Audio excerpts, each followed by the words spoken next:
یو سیز نن زمونږ په دې دنیا کې په رواج د خفه کېږی ما د طلاق رواج ډیر زیات شوی دی. سړی به د خپل دوست سره لګی، کاروبار کې به لګی، شراکت کې به لګی او دواړه بروان شي ګناه ښځې کړې ده.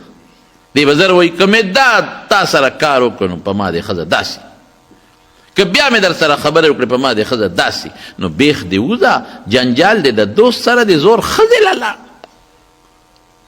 بیا وروسته وایي یاره جي څوک اوس تعلق هم دی، شرکت هم دی او د خولې نه هم دا ټکې ختلې دی.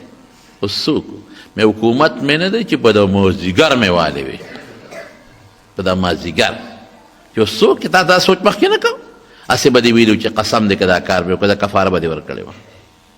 نو ښځې له زور ډېر خطرناک سیسټم روان دی، ډېر خطرناک سیسټم. څوک ښځه وشلي پلار کره، زه پلار کره په میاشتو میاشتو په کلونو پلار کره ناستی او دې ځان نه لوی باتور جوړ کړي، نه دې راولم او نه به دې رانه بل څوک کوي. هلکه خبر غلطه کوم که ټیک کوم؟ ولې ظلم کې؟ نن خو ستا لاس کې طاقت شته بلکل، که ته راولې راوستی شي او که ته نه راولې نو ناسته به یې غریبه چې ستا د نکاح نه نیوتې نو بل خاوند نه شي کولی. لیکن په قبر کې به دا اختیار بیا ستا نه، په قیامت کې به دا اختیار بیا ستا نه. زما د قسم په خدای وي حضور پاک مبارک په مرض وفات کې حضرت عباس ورته راغی او رسول الله مبارک ته وایي الله رسوله انصار جاړي، د منبر نه ګیر چاپېره ناست دی او جاړي. عباس ولې جاړي؟ وی څو ورځې وشو د رسول الله مبارک مخه مو نه لیده. وی ښه مه اوچت کې په موبه واچوې، وی لمبل اوچت یې که دوو کسو ونیوه، یو طرف ته اوږه ورکړه د مټ کې، بل طرف ته ورکړه. رسول الله مبارک قدم نشو اغشتی. بخاری شریف کې راځي د خپاو پسې راښکې شوه او چې بویت نو په جومات کې په منبر باندې کېنو نو یو څو خبرې وکړې. په هغې خبرو کې یو خبره ده د الصلات، ګورې د مونځ خیال وساتئ. دویمه څه ده؟ وما ملکت ایمانکم، د وینځو غلامانو ستا د لاس لاندې چې کم خلک د لیبر مزدور کلاس فور، د دې به خیال ساتئ. او بیا څه وایي؟ الا فاتقوا الله فی النساء، خبردار د ښځو په حق کې د خدای نه ویریږئ، خبردار د ښځو په حق کې د الله نه ویریږئ. ولې؟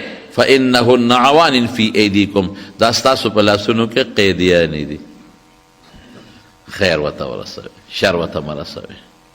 دا د پیغمبر مبارک وینا ده. نو ښځې سره به ښه سلوک کې، ښځې سره به جګړې نه کې، بهترین خوی د ښځې سره استعمال کا، خراب خوی ورسره مې استعمالوه، وهه ټکوه ما. زمونږ خلک لګیا دي کوتک راوالي او ښځه راګیره کړي. ګورې خبره باندې تاسو پوهوم، کمه ښځه به وی او په سویم نمبر کې به وی. رب العالمین قرآن شریف کې فرمایي واللاتی تخافون نشوزهن، هغه ښځه به وی چې ناشیزئ. نشوز پیژنې عربي لفظ دی، زه به پښتو کې درته معنا کوم.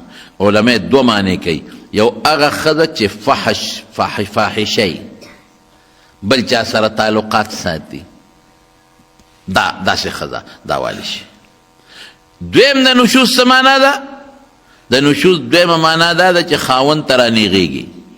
زه درته خپله پښتو کې ویم، خاوند له جوابونه ورکوي، دا ښځه والی شي.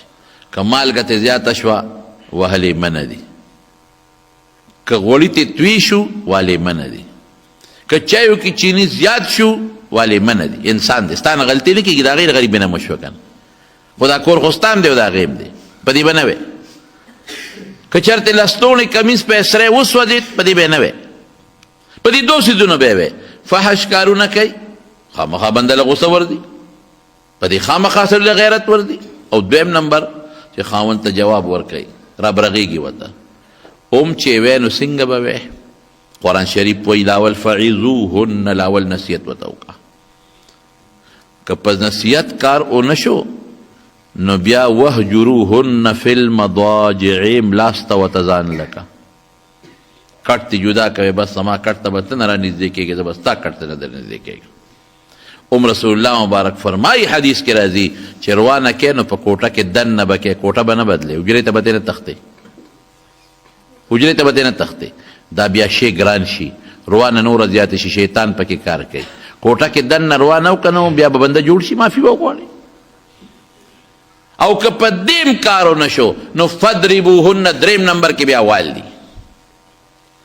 وال څنګه دي وال کو تک نه دی چې تر کټ بازو ته ګوتې کې اوچته او راخلاصې وال خخته نه دی چې په خخته ورشي او دې سر لیوله راوبرې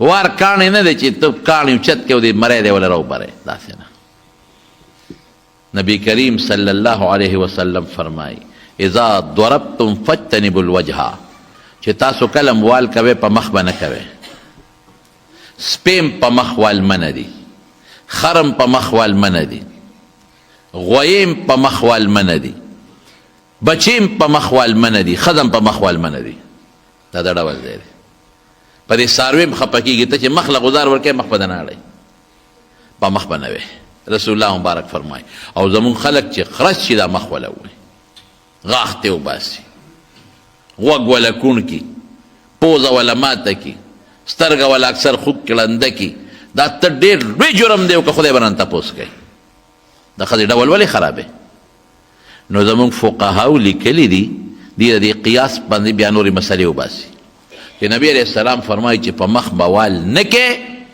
نو دا ولې علت ډول دی چې دا د ډول ځای دی نو چې کم د ډول ځای دی او ښځه ډولې ساتي نو په هغې وال منه شو چې کم د ډول ځای دی نو په هغې وال منه شو لکه زه به مثال درکم په سر به نه وی ولې به په سر نه وی دا د ډول ځای دی دا ښځه ډولې ساتي لږ ما ته متوجه شم نه به بندېږي که نه غریب به مجبور بس ما ته ګورئ په سر به نه وی سر د ډول ځای دی ولې ښځه ګومنس کوي چې سپین شي توری یې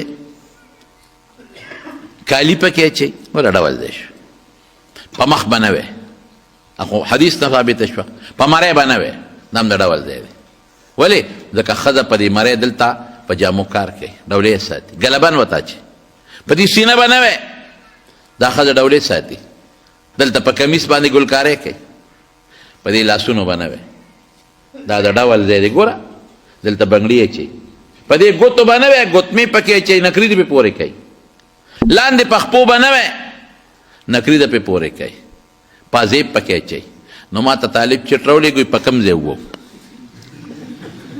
چې په مخ او په سر او په مری او په سینه او په لاسونو پخپو نه وی نو په کم ځای وو مې په ملا نبی کریم صلی الله علیه وسلم فرمایي داسې وهل چې غیر مبرح شدید سخت وال به بیاني معمولی غوندې دریم نمبر کې وال دي سخت بني د ډول په ځای بني او د هغې نه مخکې کومه ښځه چې کومه فاحشه او خاوند ته رابرغېږي په والو خو انسان نه سمیږي